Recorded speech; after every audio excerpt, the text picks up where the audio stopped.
Grog. Hey everyone, welcome to the Size Shed podcast. I'm Matthew Weir, and I couldn't locate Keri for a while, but I wiggled a sausage, and she appeared. Fucking hell. That's all it takes, Matthew. You followed cooked meat anywhere. You're like Bert. Follow meat anywhere. Didn't you hear that line? What about wiggling a sausage? Yes, when Tracy was, they had that kind of handover meeting at Susan and Neil's. Ah, the nice breakfast. Yeah, I like the way Susan went, as they say, breakfast is served. Yeah, I know. Yeah, but did they say that? And al fresco, and Jazzer went, al who? It means outside. They were saying that Brad was a pleasure to have around. Neil said that. Contrast to George, obviously. Yeah. Then there was that moment where she said, and what about Dad? And Susan went, let's just finish breakfast. I was waiting for her to say, he's dead. I've killed him. You're eating him, actually, Yeah. Tracy. He won't let Neil watch Keeping Up Appearances, so he's in the allotment. But Tracy offered advice. She said, wiggle a sausage under his nose. He'd follow cooked meat anywhere. Oh my goodness. I've listened twice, Matthew, and I didn't hear that. You know, it's a little bit like the character in Westworld who's a robot. Yeah. That when they show him the diagrams that he is a robot, he's like, I just can't see anything. And that you're like that with cooked meat being wiggled under your nose. You're just like, no, that's totally normal. What are you talking about? Oh, I'll tell you what, though, I had, when you did the tweet along, which I'm going to speak about in a moment, young man, I was out and I had the most divine mutton rotis in a pub. So you just reminded me of meat. But anyway, when you did the tweet along, there's an Emma-phant in the room. Is this about me saying the part of Emma was played by Keri Warbis? Yes, that's the Emma-phant in the room, Matthew. Thank you for that. What did you mean exactly? Please tell me. Just blind devotion and defense of George in the face of quite obvious criticism. Yeah, except I have explained last week that I'm not blind and blinkered. I do know. I don't blindly praise him. Are you suggesting I can't be slightly jokey and irrational on Twitter? I just want to make sure that people know this. I know you know it, but like saying, Emma was played by me. And then, of course, I was in the pub eating mutton rotis and I thought, I wonder what he means. Then I listened to the episode. Well, I can imagine you threatening to punch Hannah. Oh, can you? Yeah, kind of. Mm-mm. I've never hit anyone. I would verbally slaughter people. Oh, haven't you? No. Okay. Let's have a little break, and then we'll be hearing from pacifist Keri Warbis. Dear Cider Shed listener, a commercial is about to appear on the podcast. Maybe you should take this opportunity to pop to the kitchen and grab refreshment and or use the bathroom. We will be back with you shortly. P.S. What ads do you get? Please let us know.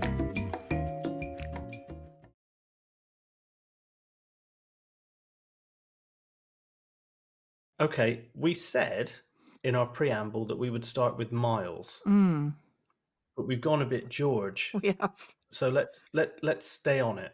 Also, can I just say, Matthew, do you know what my middle name is? Killer? No. Quite the opposite. Peace. Yep. Fuck off. It is. So you just called me pacifist. And my name is Keri Peace Warbis. Yeah, is it double-barreled of work? Shut it. No, it isn't double-barreled, and it's peace as in love and peace. My parents gave me that middle name. Okay, mine is Matthew Adolf Messerschmitt Weir. Quite opposite, aren't we? Quite polar opposites. So George went a bit nuts tonight. Look, we can't hide. We're recording this on Thursday. No. It's my birthday on Monday. I'm going down to Lisbon on Friday straight after work, and we can't record. So you're going to have to take us analysing 5 episodes, not 6. I know you're a bunch of greedy bastards, but we can't do it for you this week. So that's what you're getting. How many cakes are you having at your birthday party? At least 3. And no, I don't think I'm having any, actually. My in-laws might bake something for me because they're a bit they're baking types. Mm. So I think I might get like some kind of lime cheesecake kind of Brazilian affair. Oh, Which would that be nice. sounds good. Yeah, better than buttercream. Yeah, we're just going to the beach. Nice. So we're just going to be chilling, Mm-hmm. swimming, etc. Full disclosure, it is Thursday night. George has just totally went off on one, but let's drag it back to where this story begins with him earlier in the week. So on Wednesday, we heard from him earlier, didn't we, when he was moping about losing his job. On Monday, yeah, he was in the tea room wondering if he should get a job in there, and then he sort of goes, "You ask Tony for me, Mum. You'll say it better than me." And Emma was sort of saying things like, "Good things come to positive thinkers." Is she just reading the different inspirational quote cushions that are put up around the tea room? She hasn't got any original ideas of her own. She's just like, Yeah. Don't worry, George. Live, laugh, love. Prosecco o'clock. Just say that to Tony. Everything will be fine, love. I just have this idea now of her just wildly looking around the room like, what's the next one? Yeah, but the thing is, George, my other car is a Porsche. Yes. Do you remember the guy from Absolutely? Absolutely was that comedy in the 80s, and there was a character. I think he was meant to be Greek, and he had like a wild big afro, and he used to drive around on a tractor with this kind of vaguely xenophobic Eastern European or possibly Greek kind of accordion music playing. And the whole sketch was whenever he was trying to enter real life, and every now and again he would walk in somewhere and see a sign and go, he'd see like, "You don't have to be mad to work here, but it helps." And then he would just go into hysterics and laugh on the floor for about a minute while the music played. You never saw this? No, because I'm 10 years older than you. And so when you were watching that sort of thing, I was up to no good. Well, I don't know. I still found time to watch TV and get up to no good. Well, you know what I mean? There are certain references where you will have been a child or something, and I wasn't. Anyone listening out there, if you remember the character I'm talking about, he used to wear kind of like a blue suit, massive like afro hair, a bit like Rasputin-esque. He used to drive around in a tractor. He'd be like, "My other car is a Porsche." Sounds like David. Oh yeah, he does a bit. Maybe it was David. Maybe this is all some fever dream. Anyway, I digress. Yeah. Emma Yeah. is trying to comfort George in the tea room. He's not really having any of it, is he? No. Yeah, he's convincing everyone that Hannah was a bully and so. But at the same time on Tuesday, Tony and Hannah managed to point out to George about him being misogynistic, didn't they? What did you think that Tony did to point out his misogyny? He said no back chat, didn't he? Oh, he said like one slip up and you're out. And then George went, "Who's been telling you stuff?" "It's that Hannah, isn't it?" Tony said, "Oh, well, I might have heard that you've got your bad mouthing or you've got a bad tongue in your head or something." Yeah. So yeah, he was straight away targeting Hannah as the source of these problems. It's not beyond belief that Hannah would speak to Johnny, mention it, and John is going to mention it to his granddad. So it's not some mass conspiracy against George, is it? I know he perceives it like that. He does have this incredible victim complex, which I think sometimes he almost believes the lie. You know what I mean? When he's telling the story to Will and when he's telling the story to Emma, I think he's got himself into a place where he's convinced that he's giving the truth, whereas in fact he is twisting it. Yes. Yeah, definitely. Where does this misogyny come from? Is it some sort of deep-seated disappointment in his own mum? I think he's been playing too much Grand Theft Auto. Oh, is it that one? I don't know, really. I mean, the stuff that he said tonight to the three of them. I mean, he'd hinted at it before, hadn't he? Yeah. That everyone used to tease him and stuff like that. And maybe, I have no doubt that he's telling the truth there about that. Yeah. But still, Mia, not quite from the same background, but she's grown up in that house. And what he said to Will about Nick, just totally out of order. I liked the bit where Emma just went, "Who are you?" And I expected him to just completely straighten up and go, I'm George Grundy. What are you talking about? Yeah, that is a bloody great point, Matthew, about Mia. Forgotten all about her in all of this. So, yes, that's an interesting counterpoint, isn't it, to the I've had a terrible childhood thing. Yeah, I mean, she's not My Two Dads with Greg Evigan. No. Like, like George is, but at the same time, he's Yeah. been in and around that situation. I mean, George says one of his earliest memories of Nick was cuffing him, wasn't it? Yeah, I know. Yeah, exactly. This is it. You see, I do think I'm not. This is in no way excusing any of his current behaviours, but he's a messed up kid. I do think that. And you've only got to hear Will. Oh God, his annoying voice, and Emma. Those two people are kind of responsible for his upbringing, aren't they? Yeah, they are. I mean, funnily enough, I had to sit in on a lecture today that a student was listening to, and the lecturer was saying that there's really no argument that violence and aggression is inherent, and it's all about the environment that you grow up in. Mm-hmm. You know, all these people like clutch their pearls about, oh, well, she was the adopted daughter of a serial killer. Should she ever find out who her father is? And everyone's worrying about Jack now, aren't they? In the Archers. Yeah, what he should know and what he shouldn't know, and should he be told? I mean, they are interesting philosophical questions, aren't they? Yeah, but George's upbringing, I think he's more embarrassed rather than angered by it, and it's become anger. So what we've got now, if what he said can be analysed, is that he has actually been ashamed and he slut shamed his mum. Let's not dress it up any other way. Yeah. And how long has he been keeping that under the surface? And it's been seeping out in relation to other women. Yeah. They've not had any proper real conversations about it. They've not spotted how messed up he is because of it. Obviously, they're busy people. They perhaps think, oh, he's doing all right. He's doing it on a surface level, but they haven't delved into like how much that has played on his mind, or what experience at school that's given him, or what reasons are there for him lashing out verbally or acting out. They haven't really investigated this, and they're such sort of odd people. I don't think they'd be very good at gently probing what he's about, what he's thinking, what he's feeling over the past sort of 10 years or so. I know they're not loaded, and I know Emma works there, so it's home from home, but why not just like have dinner at the pub and chat about it, you know, rather than this this panel that was waiting for him when he got home.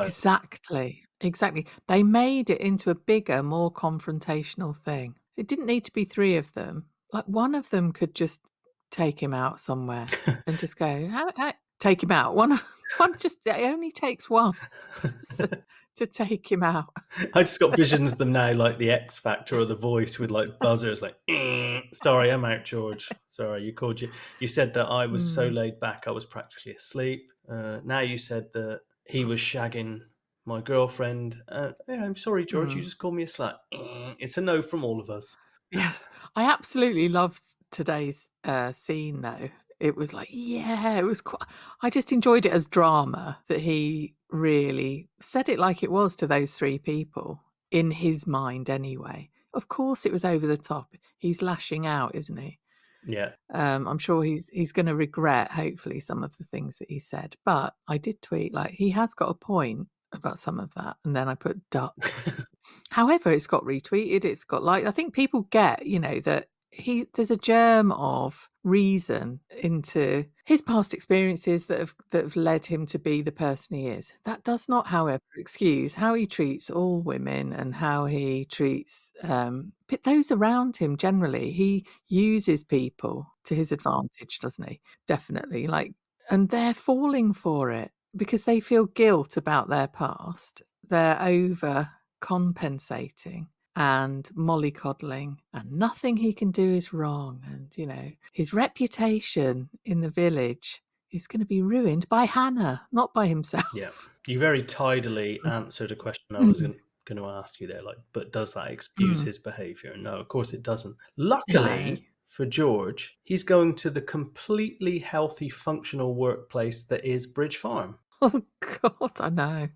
Well, what I found interesting was that he's actually going to join One Direction. Oh, is he? Come on, Keri, fill me in. Yeah, because Neil said, he's worrying me, that boy. He's going in one direction fast, and it doesn't lead to anywhere good. And I thought, bloody hell, they split up in 2015. Maybe he's replacing Harry Styles or something.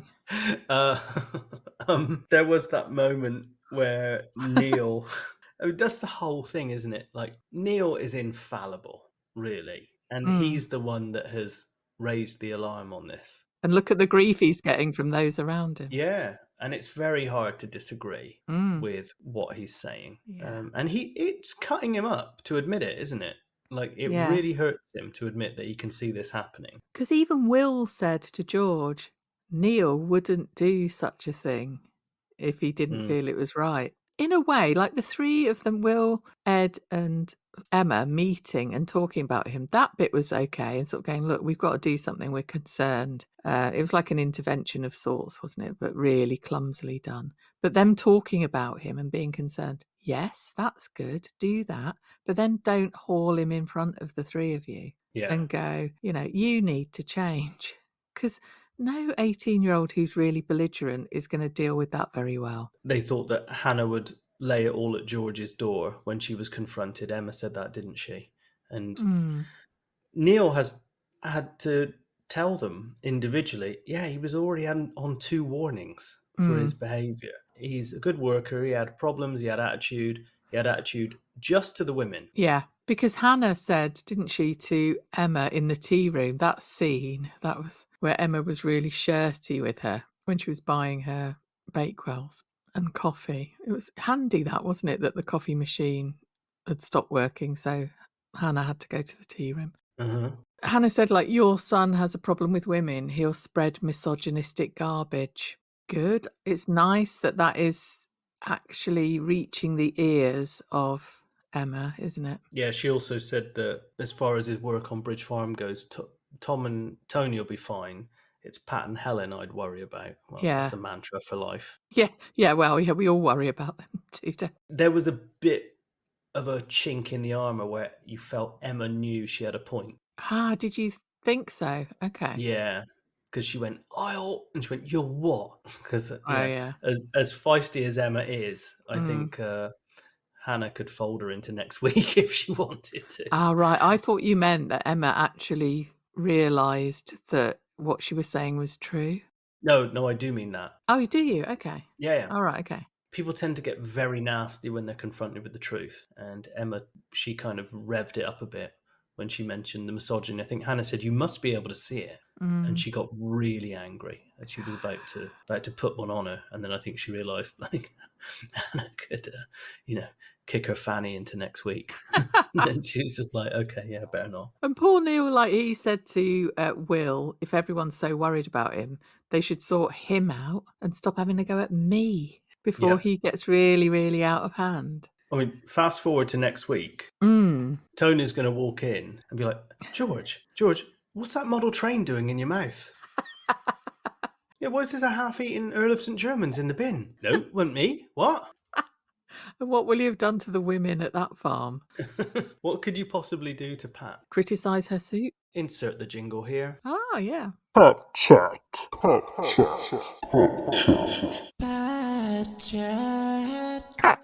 What do you think we're going to get next week when you go? I mean, after this blow-up, do you still think he's going to Bridge Farm? Wow, I don't know. I'm really worried about Tony's radish rhythm, to be honest.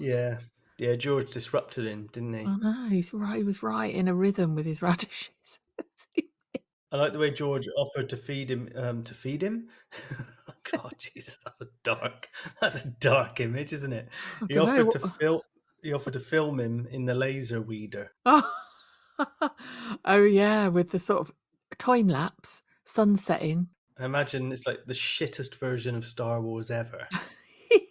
But Tony was quite accommodating, wasn't he, really? He was like, oh, all right, I'll give you a chance. I know they're stretched and everything, but I was quite surprised that Tony went. He was very persuasive when he said, while you're doing all the stuff that I am incapable of doing, I'll do the other bits for you and I'll film shit for your website again. And Tony went, All right then. We'll see what sort of small bits of it won't be full days necessarily, and you're thinking, oh my goodness, what is George going to actually wreck at their place? I've got multiple theories. I think burn down the edible forest. This is day Great, one. good, yep. Blow up Natasha's juice factory and go on a killing spree with Pat's shotgun. On day one. I wonder if there's going to be something that happens at the twins' birthday with George. He kind of trips over and falls face first into both cakes. Well, I reckon it's more likely that Fallon chucks the cakes at Tom and Natasha when Tom says, you haven't got the lease, love. Yeah, they've gone... It's so poisonous, isn't it? Because Tony and Pat were very convinced, and Tom has just been a total dickweed about it. And now Pat and Tony are like, well, she has to understand that 8 years is just can't happen. I was like, hang on, last week you were saying you were totally sold on it. It's just because of this sausage fucker that you're not going to go for it now. But Pat was pushing back and saying, look, all she wants is some clarity. We've got to either say no or give her an alternative. That's all she's asking for. So she does get it, but the clarity that Fallon's going to get is probably going to go down like a cup of cold sick, isn't it? I worry for the twins as well because they're both girls with George around. Oh, God.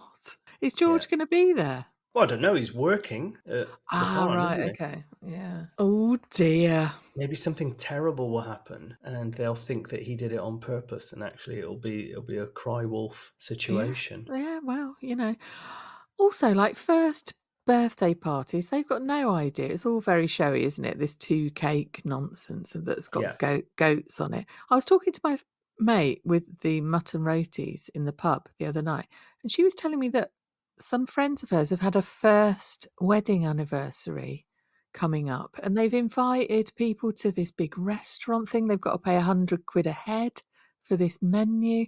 First wedding anniversary. Grounds for divorce. It's just ridiculous what people do nowadays, isn't it? To celebrate stuff. I hate I've it. seen like people celebrate 4 months of a baby. What? What Don't are you doing? be daft. Yeah, 100%. What? Yes, they're like, oh, it's the 4-month birthday of the child. Like, not just like, I'm not talking about these people that like put a little stone next to their kid or a little sign that says 4 months today and just like, that's fine, like a little milestone. I get that. Put a stone next to their yeah. Well, they do, don't I know what you mean, but it sounds really funny. Just pick up a stone. Is this the Portuguese thing? No, I know what you mean. Yeah, but I know people that actually but have don't make people. I know people that have parties at 4 months. Stop it, because what they were saying, like Natasha's really rigidly set instructions, hasn't she? Because Helen's being driven out of her mind by it. She was going, cutting and number 1, it shouldn't be this hard. That was on Sunday, wasn't it? And Natasha, and she's trying to be aunt of the month, and obviously the joke was that I think they got the first letter wrong. Exactly, yeah, definitely. I was thinking, what would Natasha's stipulations be for the birthday gifts and stuff? She's probably just sort of given a sort code and account number, hasn't she? Or said all gifts must be 18-karat gold only. Oh, I am reminded of when you said that the ultrasound would come back as a sausage and a credit card. Oh, yes. I like the way that Harrison went in. He said, I mean, would you take Harrison's word for anything? No. He said cakes, plural, Oh. And I was, I mean, my there is a VHS tape floating around in Brazil of my other half's first birthday, and it's just a bunch of adults shit-faced on caipirinhas, as far as I can see. Exactly. It's for the adults, isn't it? Definitely. Yeah. Oh, mate, I've just realised maybe Harrison was saying keks. Yeah, I thought about that. So that's trousers, isn't it, in Yorkshire? Look, listen, love. It was, he said, Tom won't even mention it. And if he does, I'll fucking taser him right in his fucking veg box. I'll stove his face in front of the babies. I was surprised that Edgley once booked Haddaway for their fate. Did you hear that? Now, there's a song vaguely in my memory banks that Haddaway did. Hi again. This section has been removed because it contained Matthew singing the 1993 debut single, What is Love, by Trinidadian German Eurodance singer Haddaway. It would have hurt you, and we don't want to hurt you. Hurt you, no more. So what song did Haddaway do, Matthew? It's on the tip of my tongue. What is love? Ah, yes. Baby don't so Baby Don't Hurt Me. What made you say that they're at the Fate then, or Edgeley or something? There was some reference to have a way of something, and they said Edgeley had a way with a fate or something. And I was like, what? Haddaway played Edgeley? God, Or Haddaway, Darrington. One Direction. Yeah, Darrington, maybe. They could have a right little fest. One day they're going to do that, aren't they? What, book Haddaway for the Ambridge Fate? No, no. You know, in the scriptwriter's room, they must have a list of sort of events that they could make the village do. They're going to do a little sort of like proper. I know they had that Locks Fest thing, but they're going to have some sort of other festival where people actually stay over in tents, like a little mini Glastonbury type. Maybe Adele will let them do that. Grey Gables. Oh, where is Adele? Oh no, missing in action. Oh no, Adele, Chelsea, Rex. Yeah. Well, I know I did have a message from Peter earlier saying that the Archers is shit at the moment. Basically, yeah. Thanks for your input, Peter. Thanks for your support. But he said he might stop listening for a bit, and we have to tell him when Ardil, Rex, and or Toby are back, or Jacob. Did he mean he might stop listening to the podcast? Yeah.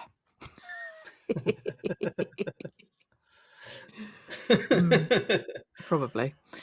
Oh, by the way, sorry about the technical issue last week, everyone. One thing you might not have noticed is that I lost my voice about 3 times during the recording, so we had to keep stopping, didn't we? Yeah. Oh, it was a nightmare, wasn't it? That's why it was like 36 minutes long. Yeah. And then tech went against us, but we muscled it together in the end. I will try and leave this as unedited as possible, just to be brutally honest. So, Tony, Jesus, can you hear outside? I can hear some whistling or something. No, it's a bunch of cats on heat. Oh, that sounded like whistles. Because you've got an annoying whistling neighbour, haven't you? Suddenly I have. He's doing motorbike repairs in the garage in the forecourt below me, where my garage is too. And he whistles as he works. Oh dear. Keri, you had an annoying whistling neighbour. Tell the listeners what you did. Years and years we've put up with this, me and my lovely neighbour, Cher. And she's called Cher. And I reached a point of no return. I'd shouted at him a few times over the hedge. And then I put a note through his door a few months ago, and he stopped since I put that note through his door. And now Matthew wants to borrow the note or rewrite it for his Portuguese. Yeah, I mean, I did send it in the WhatsApp group, so you can put it through some translation thing. And it worked. And, so you and Cher, do you believe in life after whistling? Yes. I'm proof positive that is a possibility for you, Matthew. So don't give up. It was only one day, and it was on Sunday when I was feeling a little bit under the weather because I'd been out to White Night, as I believe I mentioned last week before the sound went down. Yeah. How was it for you? It's good fun. Really good fun, yeah. Lots of Portuguese hip hop. Yeah, it was good. Ate a lot of chorizo in the street and danced around a bit. Very enjoyable. That's what I imagine you doing all the time when you're not doing the podcast. Sort of dancing around No, not that. Dancing around cobbled streets, chomping on chorizo. It's not too far from the truth, actually. There was a really weird bit tonight, which was Thursday, with Fallon and Harrison with the buttercream and that, where there was a terrible Ferrari joke and both of them went for ages, really loudly. Did you notice? A donkey was called Ferrari. Yeah, but they laughed like they were high. I think Harrison's... Well, we've suspected for some time that Harrison has a kind of a liberal attitude to the stash box at work whenever they've seized drugs. Because do you remember when Fallon made that quiche and went, oh no, I've put the wrong ingredients in the quiche. I have to go and warn Jill. And we were like, everyone was going, what the f*** is she Yeah, we've talking still about? never found out what that is. No. So do you think it is some... And then Jill came to the door and was just like, no, the quiches were wonderful. Why do you have 3 heads, Fallon? Was that the day that Jill was really actually nice to people? Yeah, it was like the minute. Yeah. Ah, yeah. Do you remember that? Yes, it was remarkable, wasn't it? Yeah. And then it went away like a hot second. We never understood what was the problem with those ingredients. Maybe you're right. Harrison is just like nicking loads of the contraband. What do we think? There's one thing we need in the Archers. Sometimes we just need a calming influence, a nice, soft-voiced person to come in and just make us feel like, we're being kissed by the womb of Mother Nature. And so luckily, Miles Titchener showed up this week. Kissed by a womb. That's not anything I'd like, really. I lost it there, didn't I? But yeah, Miles. Oh, I tried to look up today, very briefly, Google-wise, who plays Miles Titchener, and it didn't come up. And then I noticed on Twitter someone was asking, does Rob Titchener, actor man, play Miles as well? I'm sure this isn't the case, but I suddenly thought, ooh, that'd be funny. Because they do sound similar, don't they? They have similarities in their voices, particularly when they get cross. I did find the actor well when done. he first appeared a few weeks ago. Okay. But I've since not looked for him. He was quite Rob-esque, actually, in appearance, in terms of similarity. As I recall, he looked a bit kind of like Ronnie Wood. But okay. I may have dreamt that. I'll see if I can find him while we're on air. But he's pretty chill, isn't he? Yeah, it was lovely. Helen lied to Tony about where she was. He needed her to cover in the shop, and she was just getting a few bits and pieces for the twins. And then there was that bell sound. I thought, is that the Swindon Cafe bell? And it wasn't long before he was being absolutely revolting, wasn't he? I mean, he peaked at the end where he said something along the lines of, I know you had a difficult relationship. You guys had your challenges.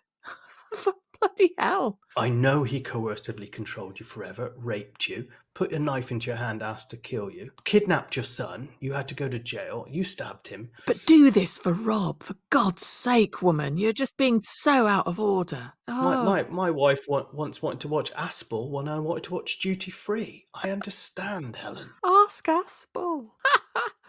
Haven't thought about that for a few years. Yeah, he's not really great at winning people round to do what you want them to, is he? I said a few weeks ago, can you imagine Christmas around the Titchener's house? The dad, well, it won't be Rob anymore, will it? The dad, Rob and Miles, my God.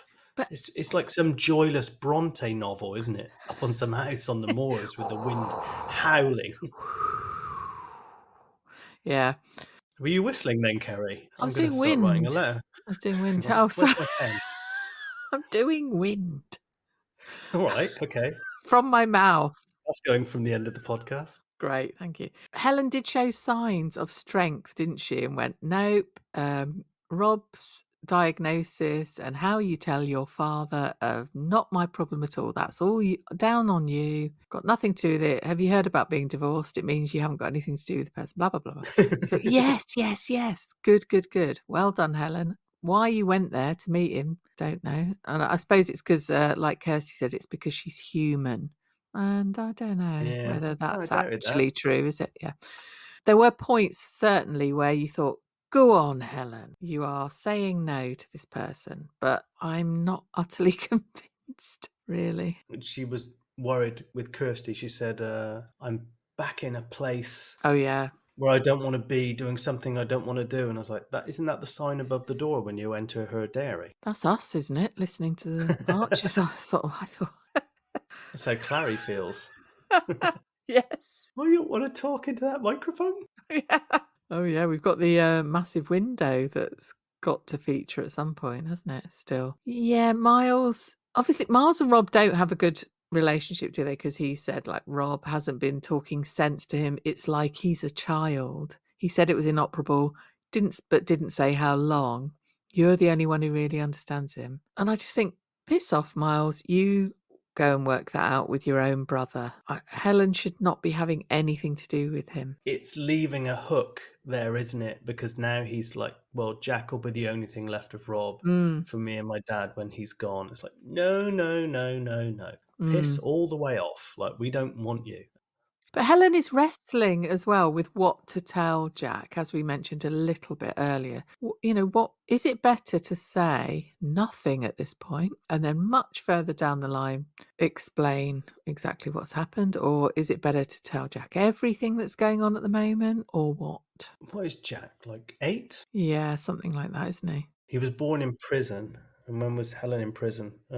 You're asking the wrong person. Yeah, as I like to call it, the golden years. Yeah.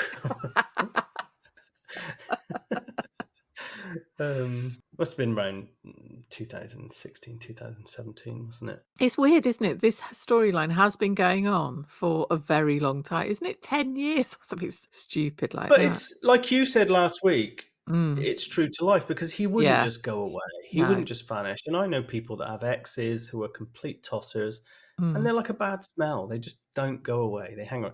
Only when kids are involved, by the way. That's the linking factor in most of it. I know that doesn't happen for everyone, but when there's a kid involved and it's about, parental responsibility, they hang around. But it's I've got exes who I haven't got kids with who still pop up now and again in my messages. Oh yeah. Weird, isn't it? I'm sure you do. It does. I mean, but yeah. Yeah. Not quite in the same way that that this is happening. But where is this going to lead, though? Because obviously Dominic, the solicitor, happens to be away just at the exact time where Kirsty's away wearing Helen's dress and hat in Prague. Yep. And possibly a strapless bra. She thought Eric wouldn't mind if she brought Helen along. I don't think she knows Eric very well. Yeah, or doesn't realise what Helen's like. Really. Yeah. Coincidentally, Kirsty's away. The solicitor can't be contacted because Helen wants to know whether the illness changes anything in terms of what they should be dealing with. And they're both not going to be there sort of next week or so, are they? Yeah, and it's not like you can, because Tony took the news really well, didn't he? I thought. Yeah. He was a pillar. And then Tom said to Pat, I'm going to go and talk to him. And she went, you'll just make it worse. He went, I won't, I promise. I'll smooth things over. Don't worry. Yeah. Next thing, went out. Tony's shouting at him, going, don't you dare tell me that having 1-year-old twin babies is the same as having a grown-up daughter being raped by an abusive twat. Tom's pretty much done the same to them already by putting them on the Hitler nappies ad, hasn't he? Yes. Hitler nappies. And almost damaging Bridge Farm. I thought, can I just say, Tony's acting there, absolutely great. Fantastic. Yeah, similar to mine, really, wasn't it? Give Keri all the Emmys.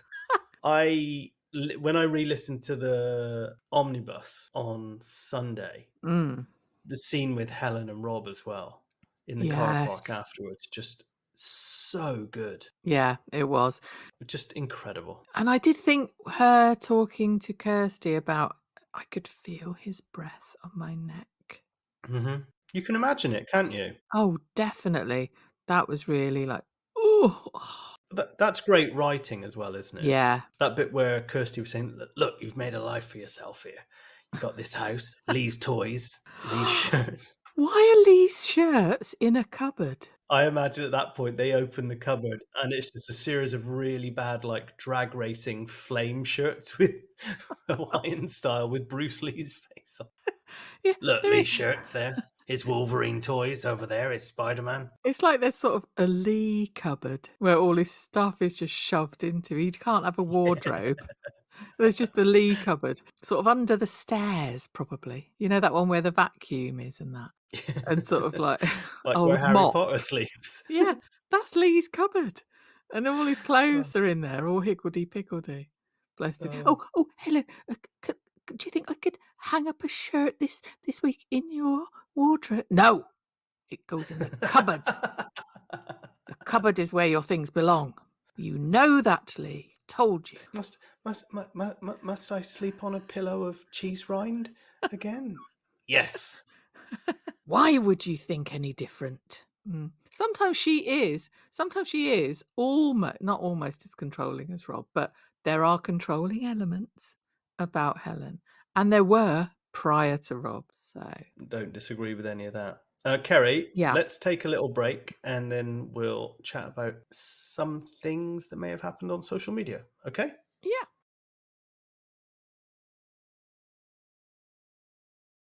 Keri, do we have any new reviews? Yes, Matthew, we do. We've had a really lovely 5-star review. I'll just get it. 5 stars? Yeah, 5-star review. It's nice when we get those, Blimey. isn't it? I can't tell you how much they boost our morale. They boost our profile on Apple, iTunes, podcast thingamy-bob world. Yeah, I am wearing like a pair of cotton and polyester shorts right now. That's all, because it's very hot, and I'm so excited they've started to unravel. Great, it's lovely. Well, by the time I finish reading this, you won't have any threads on you whatsoever. So the title of this one is Cider House Rules. So that's quite clever, isn't it? Like And it. Yeah, and it's by someone, I think it's Welsh for Mike. It's Miec. Some fool. Sounds Eastern European to me, mate. I was going to say some fool might think it was Eastern European, but no, you can tell because his last name is Heggie Heggett. So that doesn't Okay. sound Eastern European, does much more Welsh, really. So Mike has put, thanks for helping me understand and cope with the hideous and trauma-inducing inhabitants of Bridge Farm and Brookfield. I had nowhere to go for a coping strategy till I found the cider shed. Thank you for the help. 5 stars. 5 stars? Yeah. Blimey. I know. It's so That all good. sounded slightly familiar to me. What, like that 3-star one we got last week? Thank you so much for adjusting it, because it was an error on your part. You graciously told us. So thank you for amendments. Yeah, Mike. he did reply. He posted in our Facebook, actually. So sorry, it was meant to be 5 stars, but my phone screen is obviously wonky. Not Eastern European. Okay, sorry. I'm from Nothing wrong with that. Swansea. Whenever I hear the word Swansea, I'm reminded of that scene from The League of Gentlemen where Tubbs finally finds a roadmap of England. You lied, Edward. There is a Swansea. A Swindon. Yeah. There's definitely a Swindon. Going to have to leave another review and clean my phone. What a star. Yes, thank you. Nimrod got in touch to say that Dr. Webber has been struck off for failing to tell a patient with a brain tumour they can't drive, in all caps. Maybe this is deliberate. He has a seizure whilst driving, crashes into the gate and lets the sheep out again. But Paella, which I presume is Pip and Stella's new relationship name. Yeah, I saw it doing the rounds on Twitter. Yep. But Paella have found a bottle of 40% proof vodka and are rolling around in the back of Stella's car and incapable of rounding them up. I've gone too far, haven't I? ... No, keep going. Never too far. Gillian Corrigan said she loved the episode title last week as she was at the original Boy George concert last night. Yeah. Oh, let's just gloss over the fact that Boy George once. Cider Shed anti-lawsuit music. Oh, he did, didn't he? Yeah. We've all made mistakes. Who said that? Dan Wootton. Yes. Oh, what Yep. Of the week or month. Not Helen, him. Ian said, I'm still hoping Rob has planned the whole thing to get the kids. Hacked the hospital website, commandeered an empty room, paid an actor to be the consultant. Didn't I say this a couple of weeks ago, Yes, Ian? Matthew, you did. The alternative is that in all the world, number 2 on Rob's list of people he wants to help him at the hospital is someone who literally tried to kill him, and I'm not sure I can cope with how tragic that would be. Yes. Oh. It is a bit, isn't it? It is a bit, yeah. And what else have we got? Mandy Belshaw was singing the praises of Brad. Can he become any more splendid and perfect? Was the sausage roll an Aldi own brand, or was it Ginster's sold in the village shop? Well, we did discuss there might be some, I think it's now gospel that it was George, wasn't it? That's not being disputed. Well, he hasn't admitted it, has he? Yeah, TR Talk says, why would Rob's family want the woman who stabbed him anywhere near him? Yeah. Teresa McDonnell got in touch to say, I am new to the Archers and the cider shed has been my fun companion as I learn about all the dysfunctional people of Ambridge. Well, we're here for you, Teresa, okay? And Morticia pretty much said what I said, which George has been bottling that up for a while, hasn't he? And she said, I really hope Fallon has put something slightly unpleasant in that second cake. And as for George, well, he'd been bottling that up for a long time, hadn't he? I wonder how Emma will regard him now he has revealed his true feelings. Yes. Vivian sent a picture of a packet of crisps. Thanks, Vivian. Misophonia triggers. It started with, I think, a packet of crisps. Now the munching is spreading, oozing, slobbering its way through the episodes. Visions of teeth filled with food particles abound. I hardly notice the intimate sounds of digestion myself when I listen while eating, but my husband will now march out of the room when the Archers theme starts. I think most people don't find the sounds enjoyable, but for those with misophonia, the sounds are maddening, bringing on rage and fear. That's just the Archers, Vivian. Will this assault on the senses continue? Is there some metaphor of gluttony about to be revealed? Will one Archers fan with misophonia suddenly turn to the person next to them and do something unspeakable? I hope so. That is an interesting point, the misophonia thing, because there's two friends of mine that spring immediately to mind, one of whom just goes when eating. What, they wank? Yeah. Always. No matter what time of day, what meal. Public, private, they can't help themselves. The other friend, when they eat soup or cereal, like with a spoon, they clatter the spoon onto their teeth with every insert of the food. And I cannot stand it. And I've told them I can't stand it.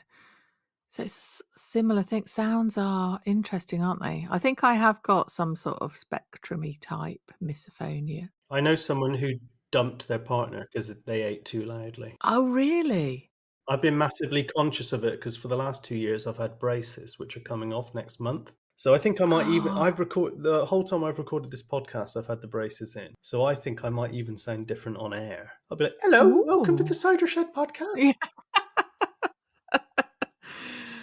Yeah, I am sound intolerant. It'll be so nice when you're released from the braces, won't it, Matthew? I'll be running around a field. Weird. Yeah, you'll feel lighter, won't you? Maybe. Well, eating won't be so much of a pain, that's for sure. I mean, the first week I was like, I'll never eat pizza again. And after about a week I was like, yeah, I'm going to eat it. It's just going to be really, really shit. All right, Keri. Well, that was what's on our Facebook, which is a group called the Cider Shed Podcast. That's where you can find us. Yeah. More people joining every day. Come there, talk shit, basically, and we embrace it.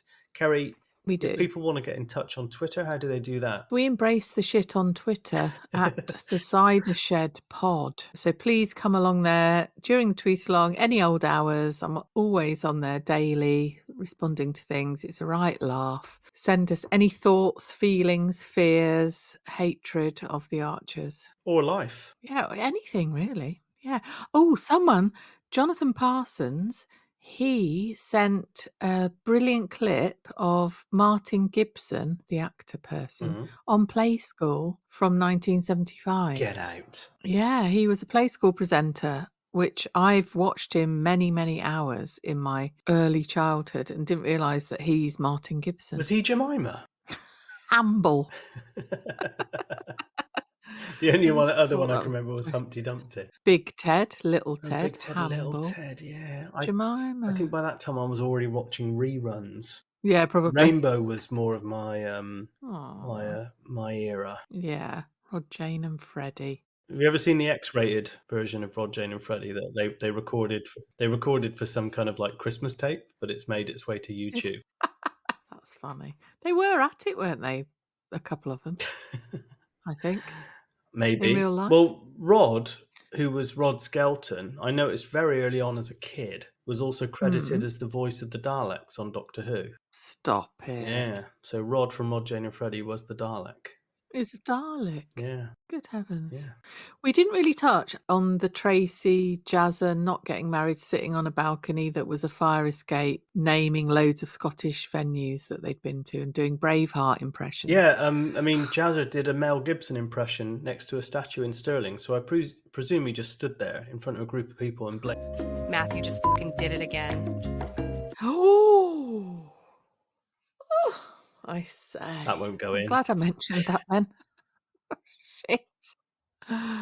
But they drove the Riley, didn't they, to Scotland, avoiding all motorways, and even the bit between Isle of Skye to Loch Linney takes 3 hours 20 minutes in a normal car. So and then I looked at how long it took on a bike. It was 9 hours 50, and probably the Riley was about bike speed, wasn't it? So it's like 10-hour journey. Did you Google O'Reilly after we talked about it last week? Google O'Reilly. Yeah, they're good, aren't they? They look beautiful. Yeah. But you thought they were going to have some sort of crash, didn't you? And come to... Yeah, it didn't happen. Thank God.